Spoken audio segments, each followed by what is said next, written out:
Oh, what the heck? We have a thumbnail. Rin. Bleh. Huh? My name's Rin. Nice to meet you, Pookie. Pookie? Hello, Caleb. What? What?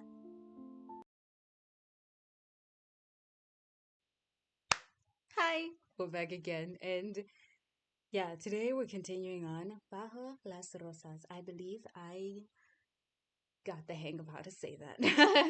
I'm celebrating too much. And as usual, and as always, if you are uncomfortable with any of the scenes and themes that that is and are described within and throughout this warnings, do not proceed. Find something else. Find something else to watch. Check out my other videos. Check out all the stuff that I've done.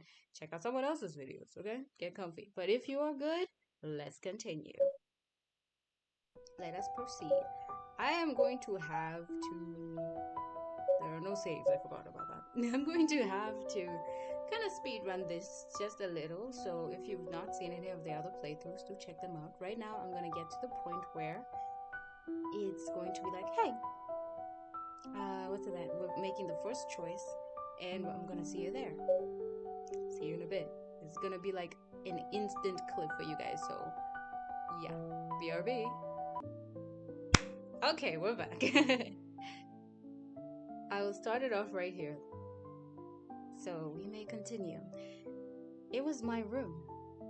How convenient. Since I definitely didn't leave it this tidy. The curtains were up, slightly parted, letting in just enough light without hitting my face directly. The furniture I had left stacked against the door was now neatly arranged, perfectly aligned. Even the decorations I had scattered all over the floor were now carefully placed. And for some reason, everything was arranged exactly like my room in my old house. On top of that, I noticed I was tucked in perfectly under my blankets, wrapped with meticulous care. I don't remember lying down here. As my gaze wandered across the room, something caught my attention. The amount of light filtering through the curtains looked like it was daytime? The last time I was conscious, it was nearly at night. Oh no, how long was I asleep? I tried to sit up, but my body didn't respond, and gravity pulled me back against the mattress. Damn it, everything hurts. I lifted my trembling hand to my forehead and noticed a strip of fabric placed there. Is this a bandage? I looked at my other hand. It was also wrapped carefully and precisely. What is this?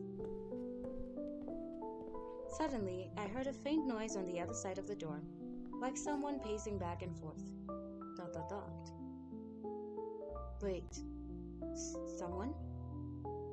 Is someone in my apartment? How the hell did someone get in? Is this why everything looks so organized? For a moment, my mind went completely blank as I thought about that last part again. Everything organized? We get up. With a superhuman effort, I managed to get out of bed. I carefully approached the door and pressed my ear against the cold wood. ... Silence. Oh, silence? I slowly opened the door, praying that my bed lamp wouldn't strike at this exact moment and make it creak like a demon. Excuse me. ... Everything is fine. Suddenly, I heard footsteps approaching from behind me. Oh no, this isn't for me! I spun around, ready to face my fate. Because if I was going to die, I at least wanted to see it coming. Instinctively, I took the first defensive stance that came to mind. But no knife? No gun? He's not going to kill me? Though he doesn't look like a thief either. Sorry, I didn't mean to scare you. I'm glad you're awake. I'm glad you woke up. I was starting to get worried. His voice was soft and calm, with a tranquility that completely threw me off. How could he say that when a stranger just broke into my apartment? I felt my panic rising, my face turning pale. I quickly stepped back, careful not to trip over anything. What? Who are you? What are you doing in my apartment? How did you even get in? Without taking my eyes off of him, I fumbled behind me for something. Anything. Anything I could use to defend myself from this lunatic. My hands hit something sharp. I grabbed it tightly and pointed it straight at him. Are you kidding me? A plastic fork. Thud. Kill me. I clenched the fork as tightly as I could, trying to hide the trembling in my hands. I can't let this guy see that I'm scared. I don't want to end up on some cheap news channel as a headline, sliced up in his own apartment. But to my surprise, the guy didn't react at all. No stepping back, no sudden movements. He simply lowered his gaze to my weapon. I saw him bite his lip, clearly trying to suppress a smile. Were you planning to stab me or invite me for dinner? I don't know if I should feel offended or completely humiliated. Is this normal for him? Breaking into strangers' homes? Seriously, I'm sorry. To be honest, I had already thought of a few ways to explain myself. But I have to admit, your excellent attack isn't any of the possible scenarios I had imagined. You surprised me. The guy watched me for a few moments, and his body tensed slightly. He took a step back and his expression softened. Maybe he realized I was on the verge of losing my nerves. Hey, relax. I'm not here to hurt you. Actually, I'm the one who should be more scared of you and that dangerous fork. Cut the jokes. You're not answering my question. Who are you and how did you get in here? He fell silent for a few seconds, staring at me intently. I understand this must be really strange for you. And I promise I can explain everything, okay? But first, are you sure you're okay? He reached out toward the bandage on my forehead, but stopped halfway and simply pointed to his own. You hit your head pretty hard. Suddenly, I noticed the faint stinging in my hands and the pressure in my head. I remembered the bandages covering my hands along with a piece of gauze on my forehead. You don't push yourself. You were in pretty bad shape when I found you, and I thought you wouldn't wake up so soon. I stayed silent, trying to process it. So he was the one who bandaged me. Sorry, I know it's not... Sorry, I know it's a lot to take in all at once, but seriously, how do you feel? Headache? Dizzy? Any dizziness? Do you want me to change your bandages? His voice sounded as calm. His voice had a calmness that completely disarmed me, though I couldn't decide if that was reassuring or unsettling. And his eyes looked so familiar. Ooh, I wonder who it is. I'm pretty sure I want to know the lore. Now I'm excited. Okay, let me calm down. No, don't calm down. Let's calm up. Where have I seen him? Where have I seen them before? I'm fine, I think. I said it more out of instinct than certainty. My body still felt heavy, and I didn't want to give him any more reasons to stay. Are you sure? Because when I saw you... He paused, as if choosing his words carefully. I noticed him spinning the silver rings on his fingers. I live in the tower across the street. I was passing by when I heard a loud thud. I didn't really care at first, but then the smell of blood started coming from your apartment. I knocked to see if everything was okay, but no one answered, and then the door just opened on its own. And there you were. He gestured towards the floor near the couch. After making sure I had looked where he was pointing, he crossed his arms. Believe me, breaking into houses for fun isn't really my thing. I frowned. Did I really leave the door open? I mean, it's not such a crazy idea.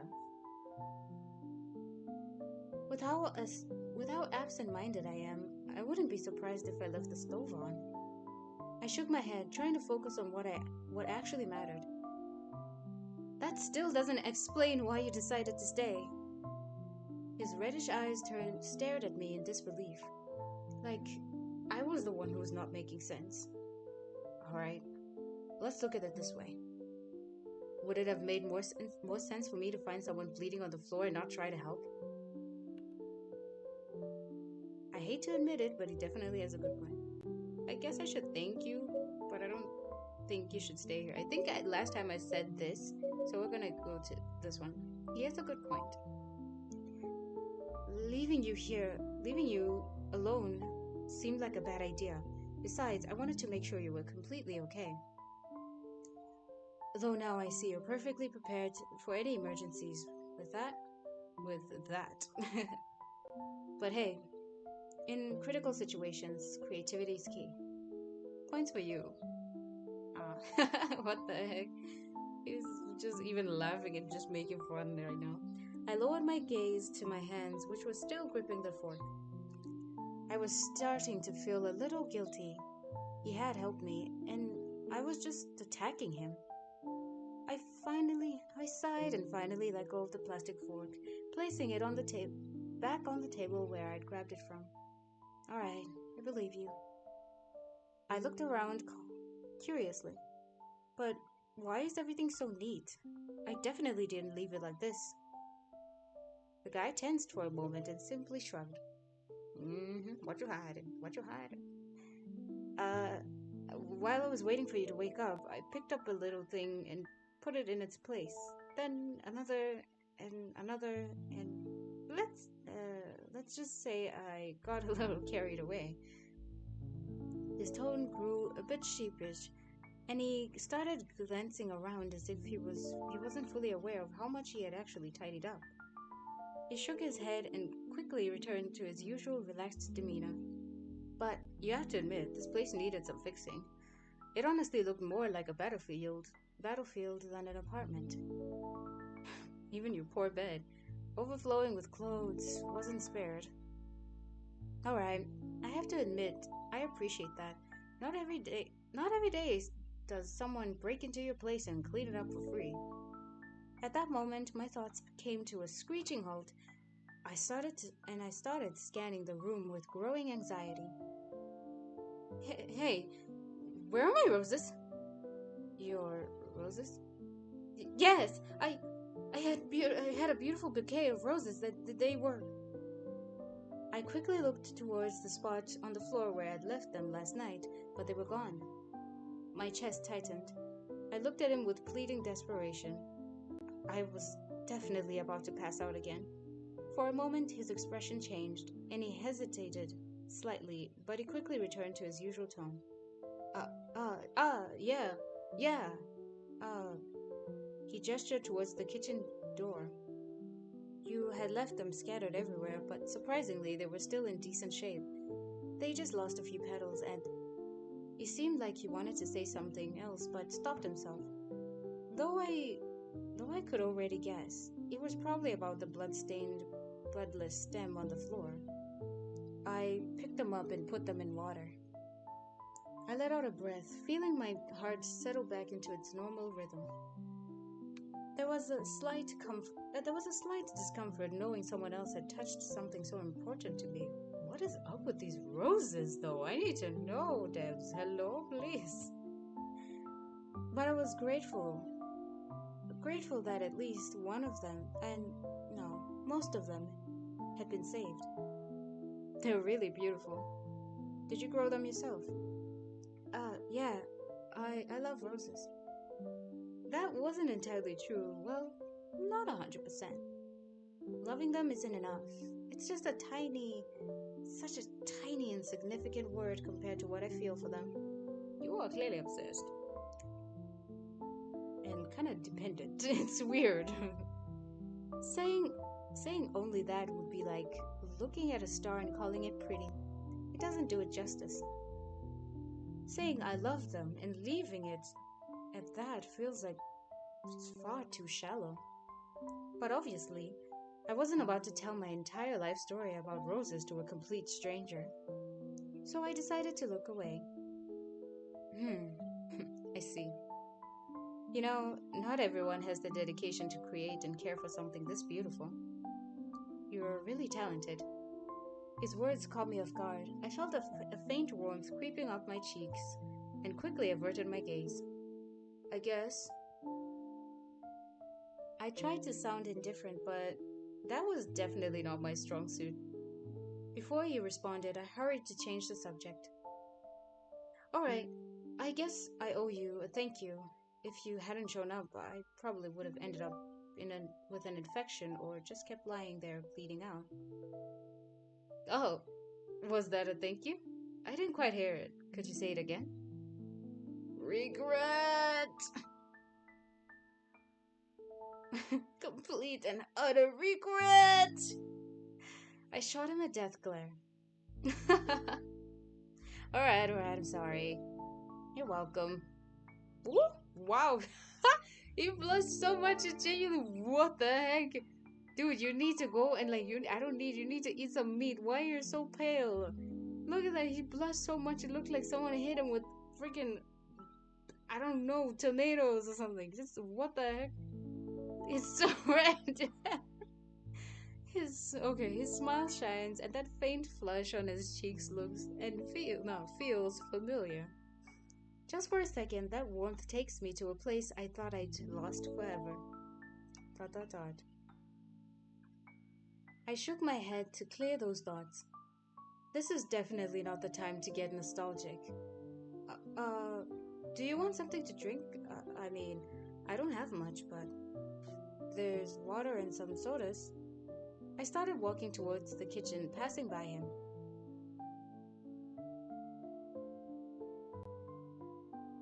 No need, don't trouble yourself with that. Actually, let me make you something to eat. You must be starving. How do you know that? Are you really surprised? He took a step toward me, keeping a respectful distance. You've been sleeping since early last night. At least, I don't know, more than 15 hours? So, I'll doubt you'll last much longer without eating something.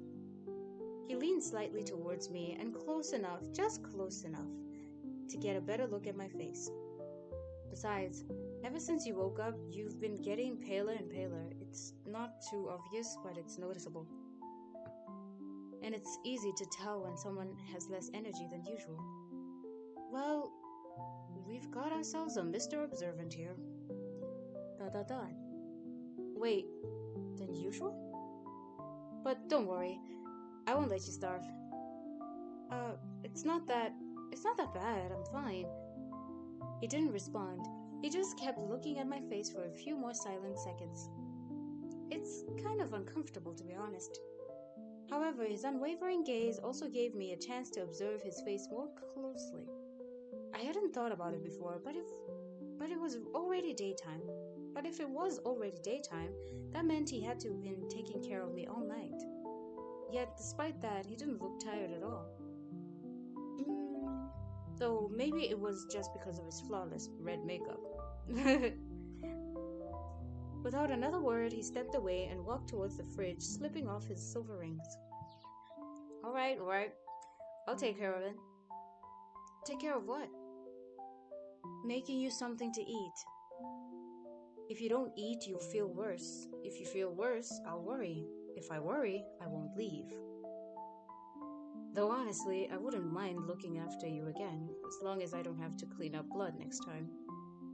I rolled my eyes as he opened the fridge, scanning its contents quickly. Wait! You don't have to do that, seriously, I'm fine. You know? It's not about whether I have to do it, it's that I want to. And you won't stop me until I see you've eaten something decent. So, what do you like to eat? And don't you dare say nothing. Oh, I was so ready to say nothing. I was so prepared. I was like, nothing! What if I say anything's fine? He threw me an he threw me an sorry. He threw me an amused glance over his shoulders, a barely concealed smile on his lips. Alright, suit yourself. I'll just make whatever I want. Great. I basically just signed a contract without reading the fine print. I sighed, but didn't argue any further. Meanwhile, the guy moved around the kitchen with impressive skill and speed. It was like watching a live cooking competition on TV, except without the hysterical screams of the audience. Every knife was cut with precise I guess it's meant to be precision. Every knife cut was precise. I read that wrong, sorry Debs. That was on me. Again. Every knife cut was precise. The way he sauteed the ingredients was flawless. He even seemed to know the measurements by heart. I wanted to ask if I could help with something, but seeing his pace, I would definitely just get in the way. With nothing else to do, I leaned against the counter and watched him in silence. Hey! He paused for a moment, turning his head toward me with curiosity. It just hit me. I don't know his name. Ooh, we're gonna know his name. I'm gonna learn his name. I don't know his name, and I'm already letting him cook me lunch? What kind of medieval servitude is this? He tilted his head slightly, a playful expression crossing his face as he noticed my bewilderment. Oh, what the heck? We have our thumbnail. Rin. Bleh. Huh? My name's Rin. Nice to meet you, Pookie. Pookie? Hello, Caleb. What? What? What's wrong? Surprised that we're close enough for nicknames? What do you mean, close enough? We don't even know each other at all. I don't think so. I don't know.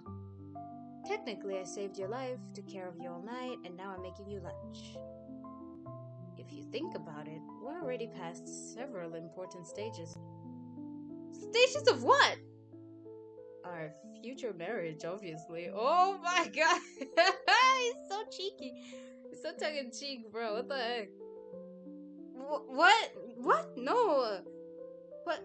That's not obvious at all. That's not how relationships work.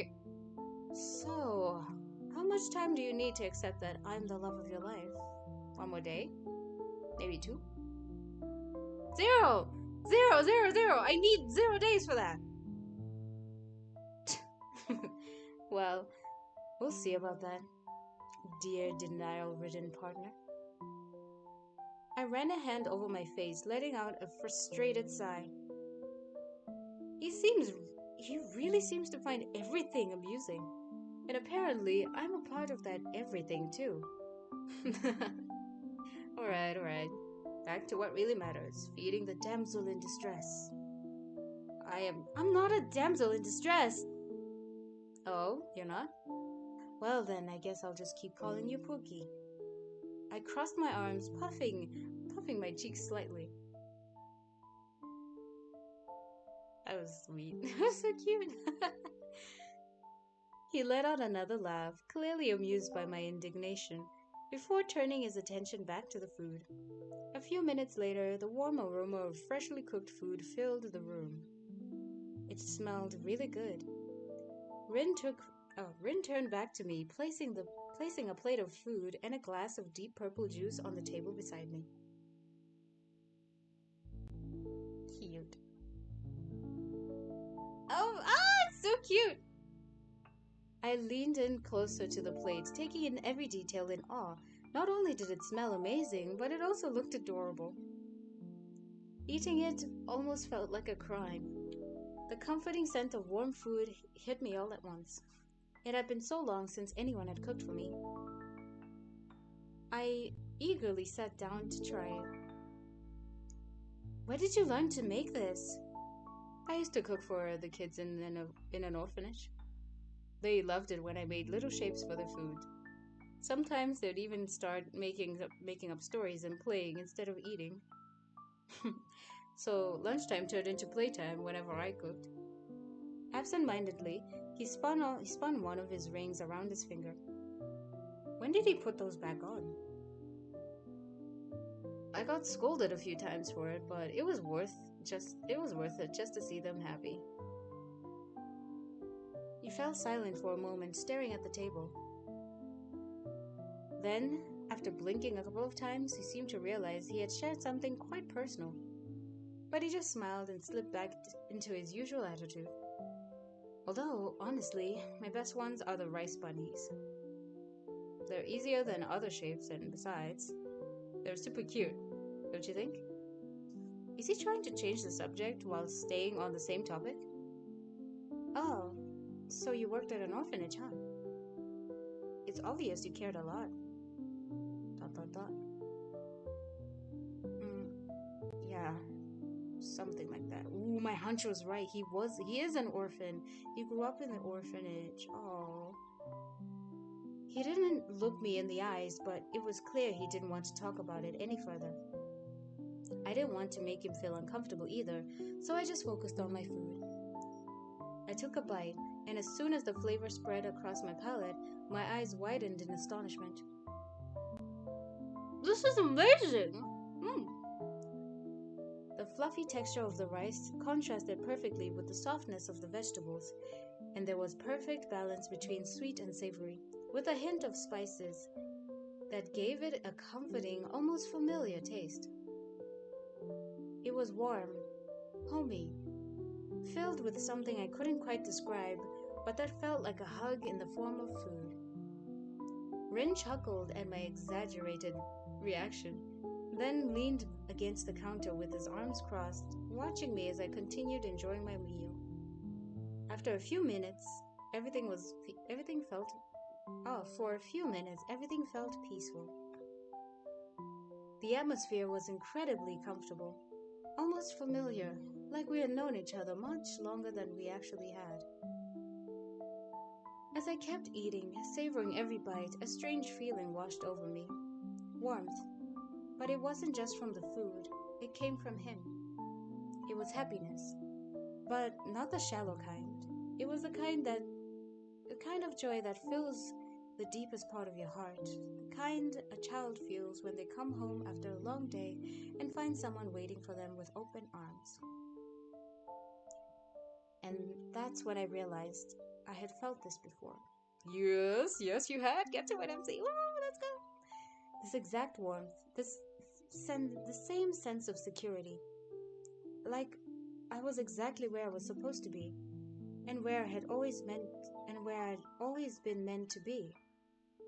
I tried to grasp the memory, to hold on to that lost fragment, but it was like trying to catch sand with my fingers. Frustrated, I closed my eyes for a moment. Have we met before? This question slipped out in a whisper before I even realized it. Thankfully, Rin didn't seem to hear me. I shook my head. Maybe I'm just imagining things. Yeah, that had to be it. No, you're not. You met him. You just got a cool hairstyle and good vibe. It's cool vibe. New fit, new shoes, and everything. Rin's phone vibrated against the counter. Oh wow, what happened? He picked it up and turned on the screen. For a moment, he seemed to hold his breath, and the warmth in his eyes dulled. Rin? He stared at the message for a second longer before exhaling so slowly. Sorry, Buttercup. He slipped the phone into his pocket and looked at me. I have to go. Huh? So suddenly? Rin nodded, glancing away for an instant before looking back at me with his usual smile, though this time something about it felt different. You know, despite how all of this turned out, I'm really glad I met you. He didn't give me a chance to respond before he started walking toward the kitchen door. Right before crossing through, he turned back and raised a hand in a casual wave. Without another word, he left. The door shut behind him, and I heard his footsteps heading toward the main exit until finally the sound of the front door closing echoed through the space. I stayed there in silence, still a little unsettled by his sudden departure. Oh, that was very sudden. And yes, Day 2 is still in development. Yes, that was Boas Rosas. Oh, that was Bo. Sorry, that was Bajo las Rosas. I kept saying boy or something else. But yeah, that's the full playthrough. I am glad I came back for this because last time I felt a bit too salty. Stuff was happening, and this time around I just felt like doing it justice and giving him justice. He was nice. He's nice. He's sweet, and it turns out it's so sweet. I was so suspicious of him, and we were playing, and I was playing the Killjoy mode full on. But yes, our lovely guy. His name is Rin. We know this so far now. A lovely Rin. I look forward to seeing more. And do let me know what your favorite part was. And did you like this game or not? Because I flippin' loved it. Do hit that notification bell to be notified when I post. And do the usual. Like, comment, and subscribe. And I'll see you in the next one, guys. And don't forget to share with your friends. Check me out on all my other socials. And I'll see you in the next one. Bye. This was so cute.